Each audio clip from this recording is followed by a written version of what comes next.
Vamos a empezar a grabar. No olviden registrar su asistencia con la palabra presente, por favor, en el chat. En esta clase nos corresponde ver el teorema fundamental de la aritmética. ¿Bien? Para esto tuvimos que haber pasado, ¿cierto?, por la construcción de los enteros, sus propiedades algebraicas, hablar de orden, tuvimos que hablar de divisibilidad, manejar las propiedades de divisibilidad y además el máximo común divisor, mínimo común múltiplo y la relación que existe entre ambos.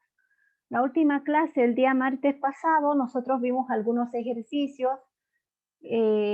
Hay muchos otros ejercicios después de ese capítulo que ustedes los pueden ir viendo, resolviendo. Yo les aconsejo que se concentren siempre cuando más en los 7 o 10 primeros ejercicios de estas guías. Pueden irlos estudiando, tratando de resolver. Bien. Y esta semana vamos a tener nuestra clase de ejercicios que va a comprender de la materia de hoy y mañana, y hasta el miércoles.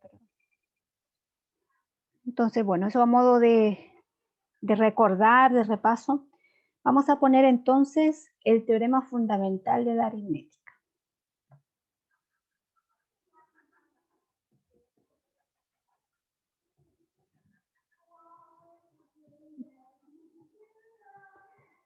Aritmética. Y claro, se abrevia así, TFA. Este teorema es importantísimo en este curso, como el corazón de todo lo que vamos a ver. Y lo más importante es que ustedes se aprendan el enunciado, claro, y que sepan usar este teorema, porque hay que saber usarlo. Es por eso que yo he escogido un enunciado un tanto distinto al que está en el libro que estamos siguiendo, que es más específico y nos va a ayudar a entenderlo bien. Entonces, ese teorema, para enunciarlo necesitamos un poquito de notación. Primero, ustedes ya saben lo que es un número primo. Un número primo es un número mayor a 1 que tiene como únicos divisores el 1 o el mismo número. Entonces, ahora lo que necesitamos es llamar a este P con doble barrita. Vamos a llamar el conjunto de todos los primos, ¿ya? Entonces, sus elementos son P entero, tal que P es primo. Entonces, desde ahora, cada vez que yo quiera referirme a que estoy trabajando con un número primo, voy a decir que ese numerito pertenece a este conjunto, a P, ¿ya? Entonces, vamos a enunciar, el teorema es un poquito largo, voy a escribir con la mejor letra que yo pueda. Ahí, voy a silenciarme un poco por aquí.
Bien, entonces el teorema está listo, está enunciado, y necesitamos leer, ¿cierto? Porque si vamos a demostrarlo, tenemos que entender qué es lo que nos está diciendo, cuáles son las hipótesis.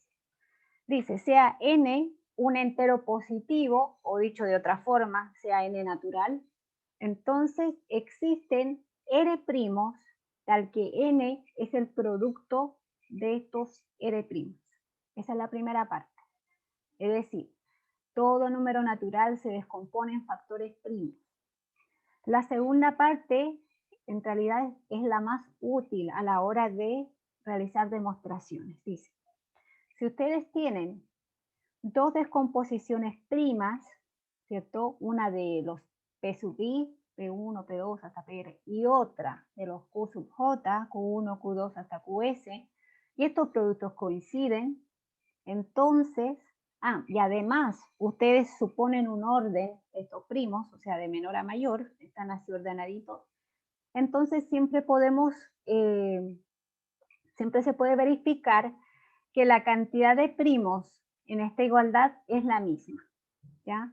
No puedo tener un producto de primos mayor de un lado que de otro. Y además, estos primos son iguales. En otras palabras, salvo el orden, la descomposición en factores primos es única, ¿ya? Eso vamos a escribir con rojo aquí abajo, porque es súper importante.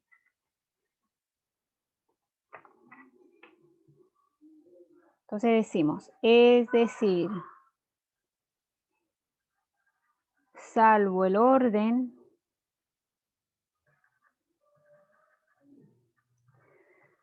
la descomposición o factorización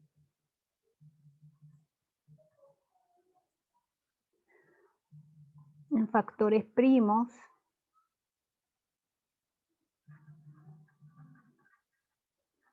es única. Y bueno, quizá alguien se está preguntando, ¿y qué pasa si este producto en la parte B, el producto de esos primos no está ordenadito, no está de menor a mayor? ¿Puedo concluir esta parte B? La respuesta es no, no puedes concluirla. Pero si tú tienes primos desordenados, digamos 5 por 2 por 3, tú siempre los puedes ordenar porque el producto conmuta.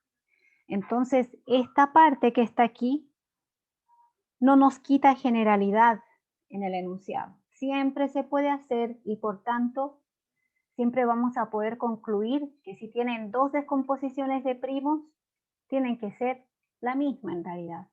Misma cantidad de factores, mismos primos, etc. ¿Alguna pregunta hasta aquí? ¿Alguna duda antes de demostrar?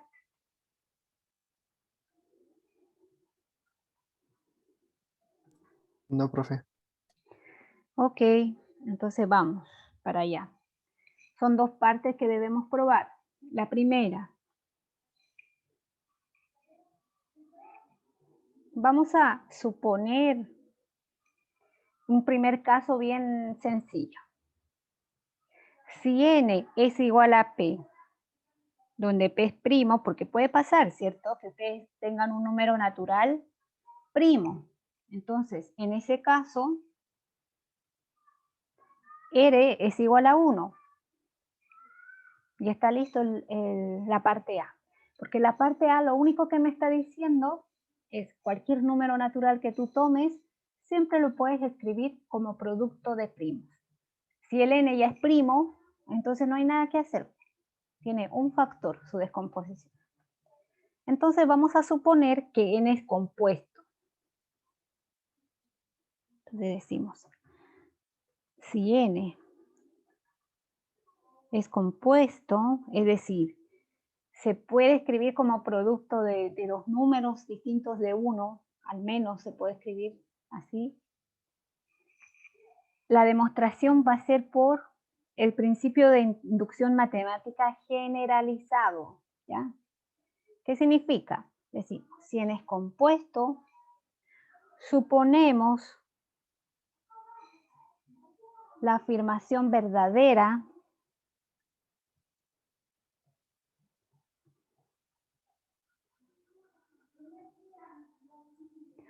para todo n natural que cumple la siguiente condición. Que el m es mayor a 1, porque si es igual a 1, estamos en el primer caso, el 1 es primo, ¿cierto? O al menos el 1 es el caso más trivial, que no lo vamos a considerar. Y además, se cumple la afirmación cuando este m es estrictamente menor a n. Y a esto lo llamamos hipótesis de inducción. Como ustedes se darán cuenta, esto sí que es una forma generalizada del principio de inducción matemática, ¿ya? Porque no estamos hablando de que voy a suponer que es cierto para n igual k y mostrar que es cierto para su sucesor. Ahora estoy suponiendo que se cumple para cualquier número que sea más chico que n, ¿bien? Y voy a demostrar que también se cumple para n. Y con eso habré demostrado que la propiedad es válida para cualquier n natural, ¿bien? Hay algunos, porque vi muchas cosas en las pruebas de cátedra, a algunos se les olvidó que el principio de inducción matemática es un axioma de los naturales, no de los enteros, ¿ya? Entonces eso tenemos que tenerlo siempre presente. Y espero que las personas que se han equivocado en este punto, cuando vean la pauta, no se les olvide nunca. E independientemente de la nota que saquen, hayan aprendido eso. Si este es el objetivo de este curso. Me equivoqué, pero aprendí. Ya no me equivoco más en eso, ¿ya? Esa es la idea. Bien, entonces vamos a reservar nuestra hipótesis de inducción y vamos a definir un conjunto auxiliar. Definimos un conjunto S que tiene como elementos números naturales, que los llamo K, que cumplen la siguiente condición. Primero, que estos números son estrictamente mayores a 1 y además que este K divide n. Bien. Ahora se van a dar cuenta por qué me va a servir haber definido de esa forma este conjunto S. Primero, digo, es claro que n pertenece a S. Ahora les pregunto a ustedes, ¿es de verdad claro esto o tenemos que demostrarlo o justificarlo mucho? ¿Para todos está claro?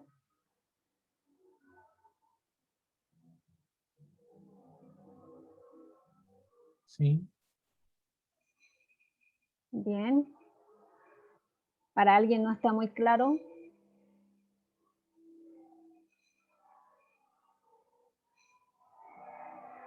Bien, parece que sí está claro, ¿cierto? Para pertenecer a S, ¿qué se debe cumplir? Ser estrictamente mayor a 1 y eso se cumple porque estoy asumiendo que el n es compuesto, ¿cierto? Entonces el n es mayor a 1 y obviamente n divide a n, o sea, en particular n va a dividir n, por tanto n está en S. ¿Y qué gano yo con demostrar que n está en S? Bien, lo que ganan es que con esto demuestran que S es distinto de vacío. Al menos tiene un elemento el S, es decir, es un conjunto no trivial. ¿Bien? Y además, por la misma forma en que está definido S, este S es un subconjunto de los naturales. Y estas dos cosas que acabo de escribir son justamente los ingredientes para aplicar, ¿qué cosa, chiquillos? ¿Les recuerda algo?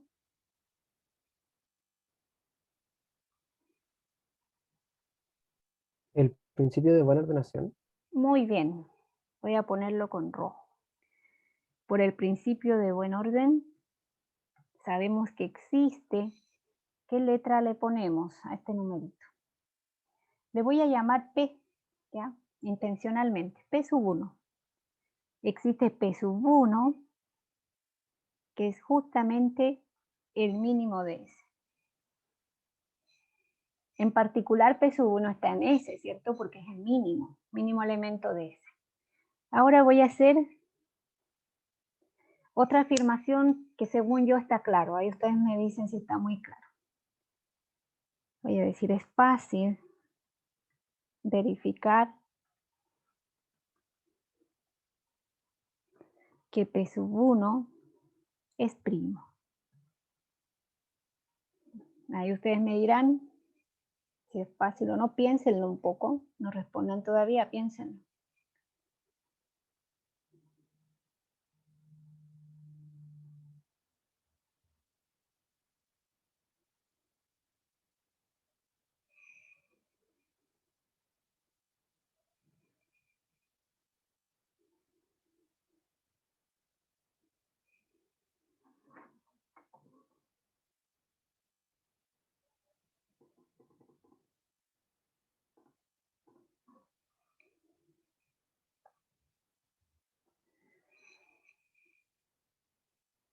Bien, ahora sí les voy a preguntar.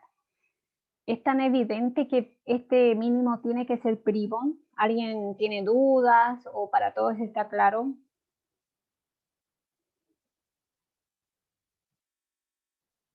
Profe, yo no entiendo por qué es primo. Ya, perfecto. Entonces basta que uno no entienda, tenemos que aclarar. Es fácil verificar que P sub 1 es primo. Pues voy a escribir con azul para que no se les olvide. Imaginemos que no es primo, ¿ya? Si P sub 1 pudiera factorizarse, es decir, ser compuesto, por dos números que voy a llamar M1 y M2, donde M1 es mayor a 1 y M2 también es mayor a 1, ¿cierto? Claro, si pasa esto, obviamente P sub 1 no es primo, es compuesto, pero ¿qué puedo decir yo de estos M? Por ejemplo, del M1. Entonces el M1, estoy diciendo que es mayor a 1, ¿cierto? Y además, como el P sub 1 pertenece a S, ¿qué cumple en particular? Que P sub 1 divide a N, es decir, que N es igual a P sub 1 por algún T, ¿ya? Para algún T natural. Bien, pero esto significaría, vuelvo a escribir esto, y N es igual, en lugar de P sub 1 voy a poner su factorización. Fíjense. Con estas dos cosas que están escritas aquí, ¿qué me podrían decir del M1?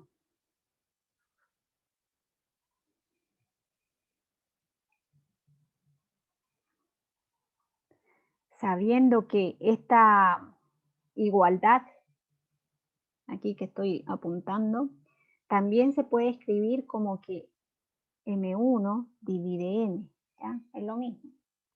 Pudiera haber usado el M2, pero yo quise usar el M1, ¿ya?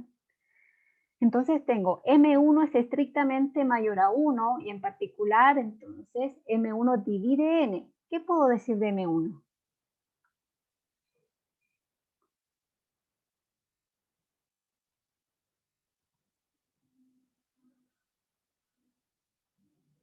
Fíjense en el S, en el conjunto S.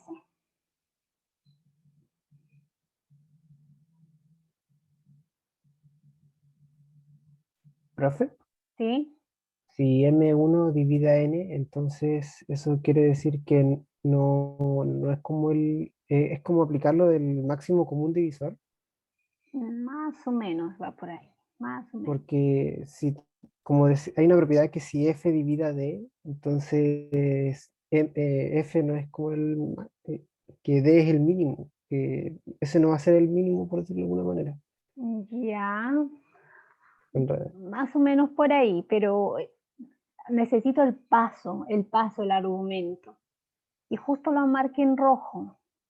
Tienen que fijarse en S, en la definición del conjunto S y lo que marqué en rojo.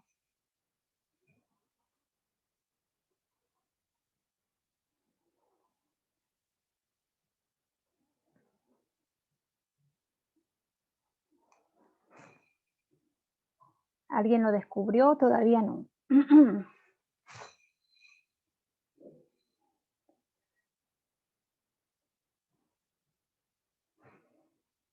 Voy a pintarlo con amarillo, ¿ya?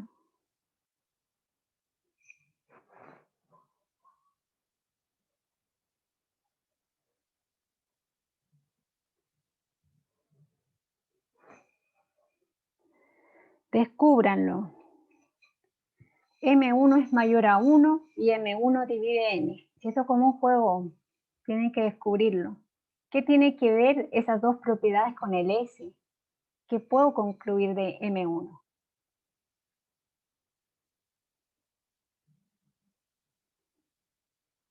Que es igual al K. No, no necesariamente igual, pero se comporta como SK. M1, ¿Cómo? M1 pertenece a ese. Eso, muy bien. Excelente.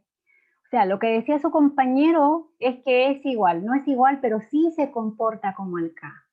Y si cumple todo lo que ese K está cumpliendo, significa que el M1 pertenece a ese. Muy bien. Ustedes tenían que descubrir este paso, porque es crucial.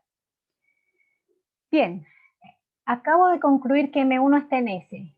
Y voy a decir, ahora voy a escribir absurdo. ¿Pero por qué es absurdo? ¿Por qué esta es una contradicción?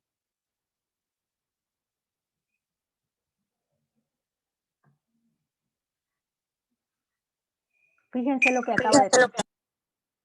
¿Cómo? ¿Alguien iba a hablar? Porque M1 es menor a P1, entonces M1 sería el mínimo de ese. Excelente, entonces por eso es absurdo. Muy bien, entonces ponemos absurdo. ¿Por qué es absurdo? Escribámoslo. Pues M1 es menor a P sub 1 y P sub 1 es el mínimo. Entonces no puede ser. Por tanto, es por eso que el P1 debe ser primo. Bien, pero generalmente en las demostraciones largas como esta uno se va perdiendo del objetivo principal. ¿Qué es lo que tenía? Antes de escribir en azul y dar las justificaciones, ¿qué tenía?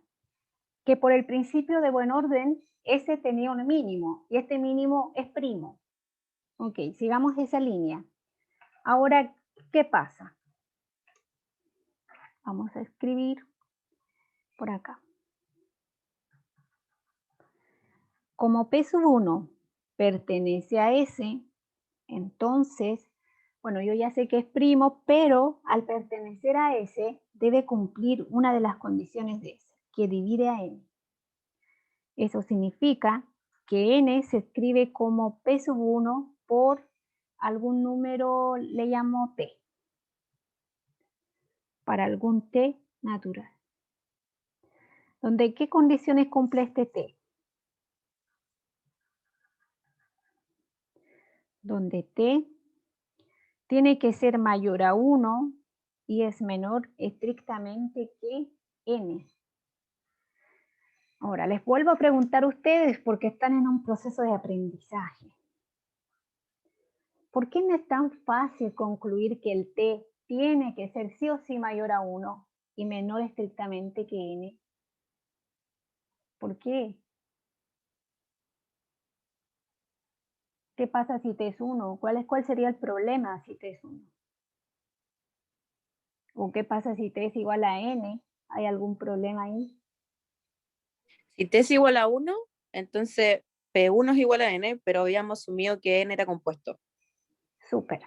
Muy bien. Por eso es que debe ser estrictamente mayor a 1. Excelente. ¿Por qué debe ser menor a N?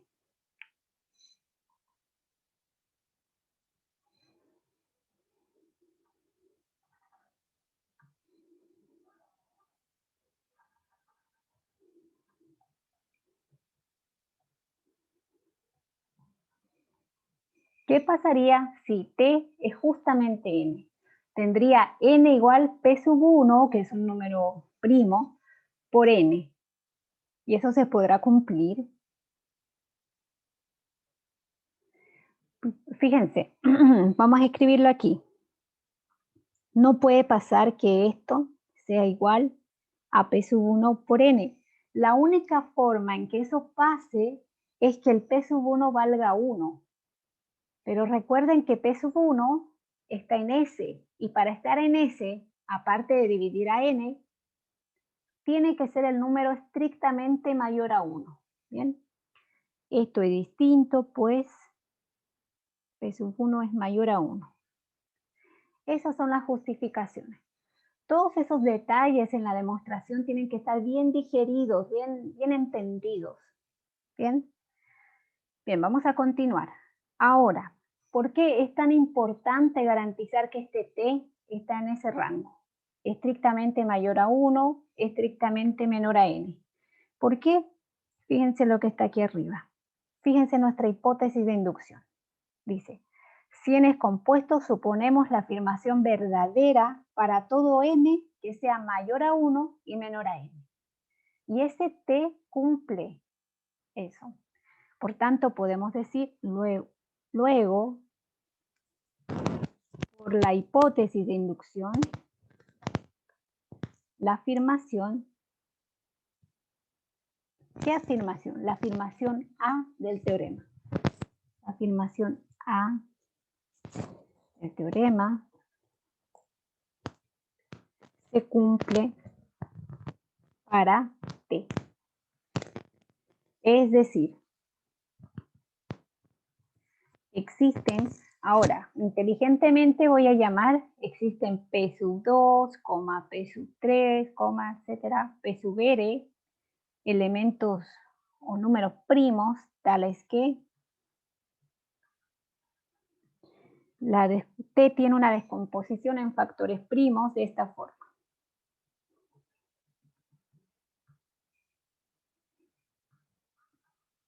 Luego me voy a acordar de dónde viene el T. El T viene de esto que estoy pintando con azul. Entonces puedo afirmar que n es igual a P sub 1 por la descomposición de T. O sea, P sub 2, P sub 3, etcétera, hasta P sub R.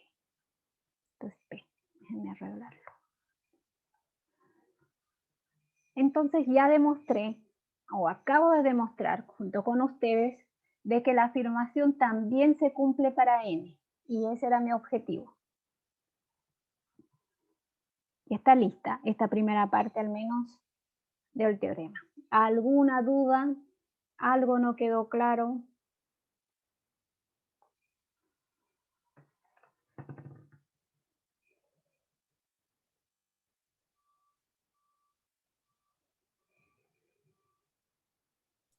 No, profe, no hay duda. Muy bien, qué bueno.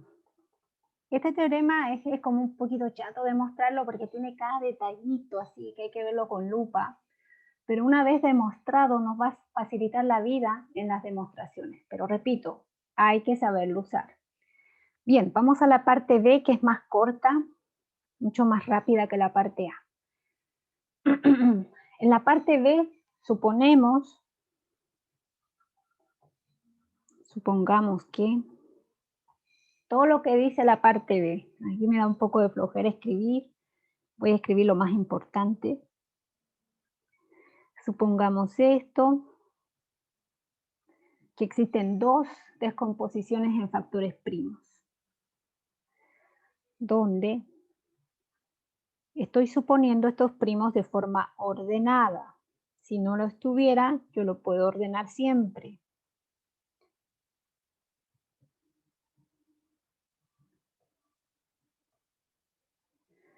Algo más decía la parte A. Vamos a regresar a la parte A para estar seguros.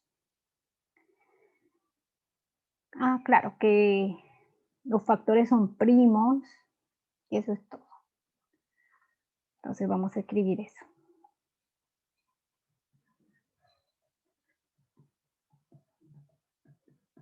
Vamos a resumirlo así. Bien, ahora hay una forma bien pilla, vamos a decir, de demostrar esto bien rápido. Notemos que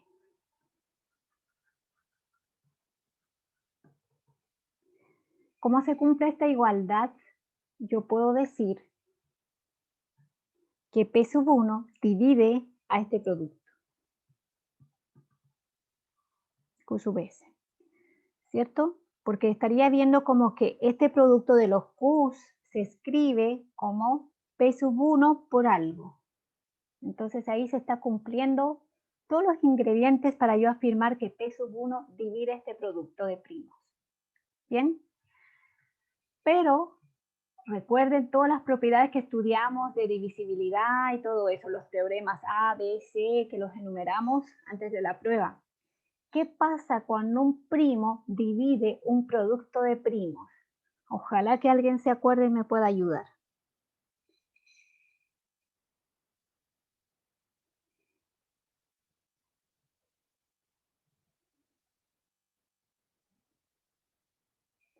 ¿Qué pasará cuando tengo un número primo P1 y me divide el producto de puro primos? ¿Qué tendrá que pasar? Esta era Que es una... igual al- Pero te lo pidió alguno, bien. algún- No, uno- pero alguno de tengo ellos. ese Alguno Ya, es igual a súper. P1. Muy bien, es eso. Y esto en realidad era un corolario del lema de Euclides. Si P1 divide este producto, entonces P1 debe dividir alguno de los factores, ¿cierto? Vamos a decir, no sé, pues Q sub K, para algún K. Pero son primos, y si P1 divide al primo Q sub K, tienen que ser iguales, ¿cierto? Eso es lo que decía su compañera. Bien, pero los Q sub, todos los primos Q están ordenaditos.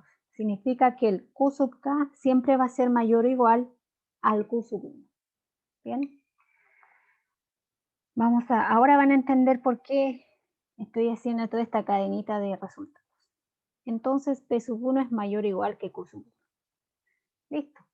Pero alguien pudiera decir, profe, pero usted empezó diciendo que P sub 1 divide el producto de Q. Lo mismo se podía hacer si yo suponía que el Q sub 1 dividía el producto de P. Y eso es lo que vamos a hacer ahora. Análogamente, puedo decir que el Q sub 1 divide al producto de los P de esta forma hasta P sub r. Aplico el mismo resultado que nos dijo, creo que es Constanza, no vi quién era. Q sub 1 divide algún P sub t para algún t. Como son primos, esto significa que Q sub 1 es exactamente P sub t. Como los primos P están ordenaditos, yo sé que esto es mayor o igual al P sub 1. En otras palabras, Q sub 1 es mayor o igual a P sub 1. Bien. Hasta ahora, ¿qué es lo que tengo? P sub 1 es mayor o igual a Q sub 1 y Q sub 1 es mayor o igual a P sub 1. ¿Qué puedo concluir de esto? Que son iguales. Eso, muy bien. Entonces estos deben ser iguales. Si yo realizo este mismo argumento, pero no con el P sub 1 y el Q sub 1, más bien con el P sub 2 y el Q sub 2, ¿qué voy a llegar demostrando? Luego, pongo entre paréntesis, así sucesivamente. Se puede demostrar que P sub 2 es igual a Q sub 2, P sub 3 es igual a Q sub 3, etcétera, hasta P sub r es igual a Q sub r. Y como voy a tener toda esa igualdad y tengo primos, implícitamente estaría mostrando que R es igual a S. Porque si yo tengo más primos de un lado, digamos que en el lado de los P tengo 7 primos y en el lado de los Q tengo 10, y estoy mostrando estas igualdades, me quedaría 1 igual a Q sub 8 por Q sub 9 por Q sub 10. No sé si me entienden. Y eso no tiene sentido porque estoy trabajando con primos. R es igual a S. Entonces ya demostré que cuando tengo dos factorizaciones de primos ordenaditos, tienen que ser exactamente la misma cantidad de primos y exactamente los mismos factores primos. Con esto terminamos el famoso teorema fundamental de la aritmética. Bien. Está lista la demostración, ahora tenemos que hacer comentarios. Voy a escribir comentarios y vamos a ver un ejemplito. Y en lo que viene en las clases siguientes a usar este teorema. Entonces, ¿qué vamos a decir? Voy a poner textualmente lo que dice el libro. Es común tener la siguiente versión de este teorema.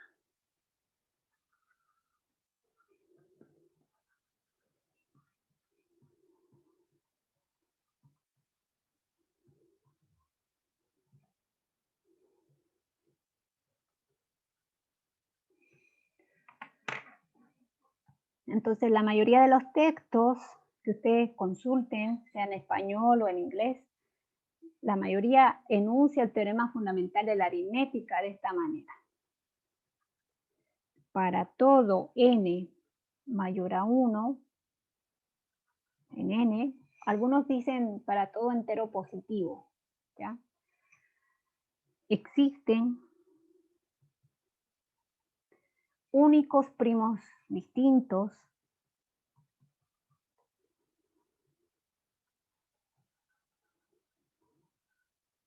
yo siempre pondría entre paréntesis salvo el orden tal que, perdón, y únicos números, vamos a llamarle A1, A2, etcétera, AR, en N, tal que, aquí me faltó algo, chiquillos, lo voy a arreglar.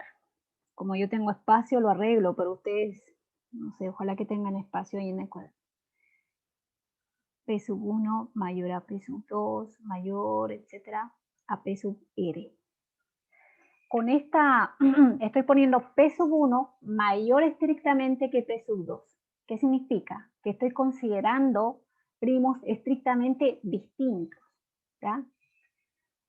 Ordenados pero distintos, no como en el teorema que demostramos en la otra versión, donde se podía asumir que los P era mayor o igual a P sub 2. No, aquí los asumo diferentes. Y por tanto, ¿cómo se va a ver el teorema con esa restricción? Tal que ponemos n se escribe como P sub 1 potencia 1 por P sub 2 potencia A sub 2, etcétera, P sub R potencia A sub R. Es decir, estoy juntando en potencia los primos que se vayan repitiendo, ¿me entienden? Por eso es que se asume los P sub I estrictamente con orden estricto. O también se puede escribir con productoria. La productoria desde igual 1 hasta R de los P sub I con potencia sub I.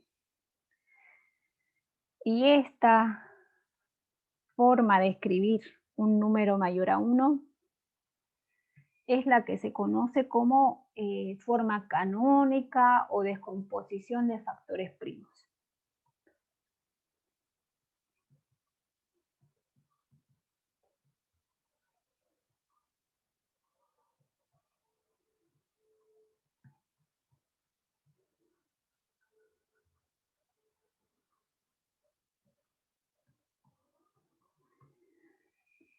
Bien, esta es la forma canónica o descomposición que vamos a usar nosotros en las demostraciones, en los ejercicios. Tiene cosas implícitas que ustedes no se pueden olvidar. Voy a escribirlas aquí abajo con verde. No olvidar. Estos primos tienen este orden. Déjenme ver, sí, justamente ese. Es decir, no se admite que el P1 sea igual a P sub 2. Si son iguales, consideren un solo primo y eleven la potencia. Eso les dice en otras palabras. Vamos a ver ejemplos.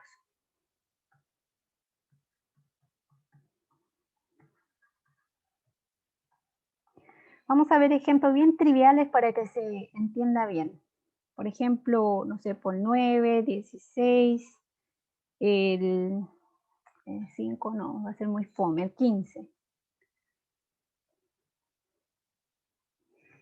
El 9. ¿Quién me da una descomposición prima, la descomposición prima de 9? 3 por 3. ¿Ya? O sea, recuerdas, 3 al cuadrado. ¿Ya? El 16. 4 cuadrado. 4 al cuadrado. Pero el 4 no es primo. Tengo que escribir como producto de potencias de primos. 2 a la cuarta. O sea, a lo cuarto. ¿Así está bien? Bien, 15.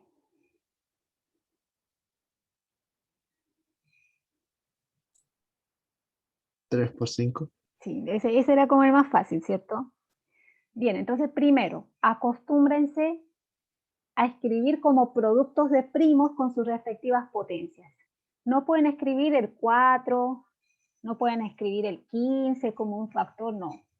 Aquí, puro primos con potencias.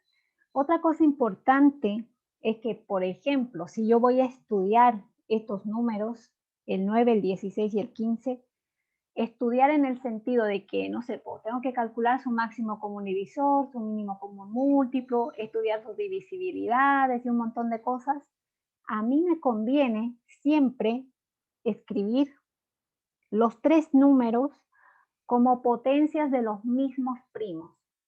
Por ejemplo, 9 es igual a 3 al cuadrado. Ahí no hay un factor 2, no está el primo 2, no está el primo 5, pero siempre lo puedo poner con potencia 0. Es decir, 2, 0, 3 al cuadrado por 5, 0. ¿Me pueden dictar lo mismo para el siguiente número, para el 16? ¿Cómo lo completo? 2 a la cuarta. ¿Ya? Por 3 elevado a 0. ¿Ya? Por 5 elevado a 0. Súper. Y aquí lo hago yo. 2 a la 0 por 3 por 5. Estos tienen potencia 1. Entonces, siempre yo puedo escribir varios números que me den como producto de los mismos primos. Eso se usa como estrategia, ¿ya? Para ir comparándolos, para jugar con sus potencias, a ver qué fórmula se cumple. Eso lo van a comprender mejor cuando veamos ejercicios. Por ahora, esta es la manera en que se puede trabajar. En ese sentido, por ejemplo, aquí yo esto lo puedo escribir como la productoria desde igual 1 hasta... ¿Cuántos primos hay involucrados aquí? 3. De 2 por 3 por 5 con sus respectivas potencias, que le voy a llamar n. Bueno, aquí está. Mejor no lo pongo como productoria, voy a ponerlo así, fíjense. N1 por 3, N2 por 5, N3. Donde ya sabemos, claro, que el N1 es 0, esto es 2 y esto es 0. Lo mismo para los otros casos. Y así siempre podemos trabajar con los mismos factores primos, jugando con las potencias. Ok, déjenme ver la hora. Sí, ya es un poquito tarde.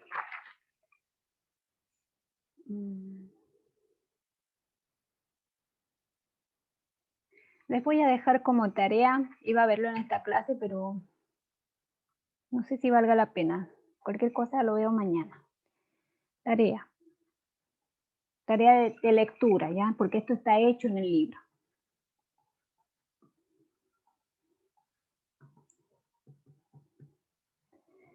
En el libro hay un ejemplo que lo enumera como... Déjame ver qué número de ejemplo es. 2.41. Yo creo que 2.41. Bueno, ese ejemplito dice, no existen enteros positivos, o sea, m, n en z más, tales que m al cuadrado es igual a 2 por n al cuadrado. Bien. El libro demuestra esto usando las descomposiciones en factores primos únicas que existe para m y para n. Bien. Lo primero que va a hacer es descartar esto. No puede ocurrir que m sea igual a 1 o que n sea igual a 1. Eso lo va a descartar. ¿Cómo lo va a hacer? Simplemente asumir que m vale 1. Si m vale 1, tendría, aquí por ejemplo, que 1 es igual a 2 por n al cuadrado. Y fíjense que estoy asumiendo que n es entero positivo. ¿Ya? Esto jamás se va a cumplir. ¿Ya?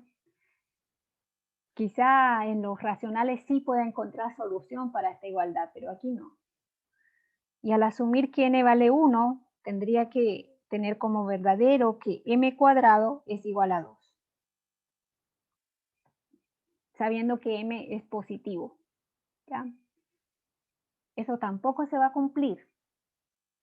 Porque para que se cumpla, m cuadrado tendría que ser igual a 2 y por tanto la única forma numérica para m, ustedes saben, raíz de 2 y eso aquí no existe. Entonces eso no se cumple.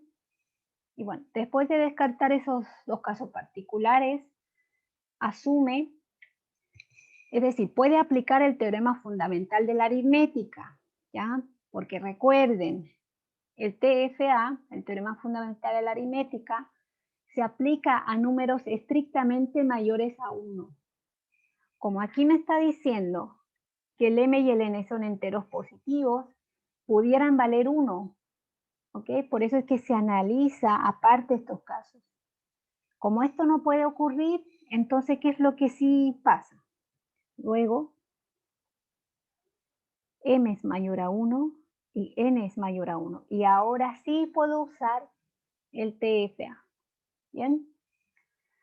Entonces ustedes pueden escribir, por ejemplo, luego o así, por TFA. M tiene su respectiva descomposición en factores primos. P sub, no sé, por K, digamos.